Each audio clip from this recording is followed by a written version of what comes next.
એવા ગાયોના એ ગોવાળિયા જટ ધરતી ઉપર પાછો આવજો.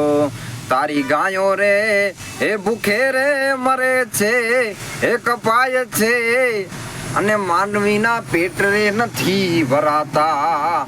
એ ગાયોના ગોવાળિયા જટ ધરતી ઉપર પાછો આવ. તારી ગાયો કપાય છે, ઘણી કપાણીઓ છે અને ભૂખે મરે છે.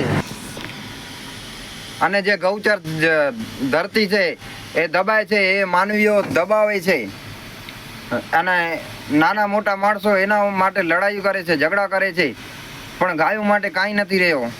હવે ગાયો ટેમ્પા ભરી ભરીને કતલખાને જાય છે, પણ હિન્દુ બચાવી નથી શકતા. હિન્દુ એટલા માયકાંગલા થઈ ગયા છે.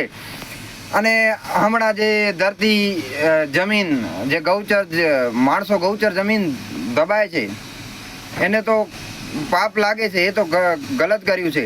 પણ સરકાર એની પાસેથી હમણાં જમીન જે પાછી લીધી છે, કંઈક શ્રી સરકાર હતી, કંઈક ગૌચર જમીન હતી, અને ખેડેલા ખેતરો ઉપર જે ટ્રેક્ટર ફેરવ્યા છે એ જમીન થોડાક વર્ષો રહી કરીને મોટી મોટી કંપનીઓ પાસે આવી જશે, પણ ગાયો માટે નહીં આવે. એની મને વેદના છે. એટલે હે કાનુડા, હવે તું આવ અને ગાયોને બચાવો.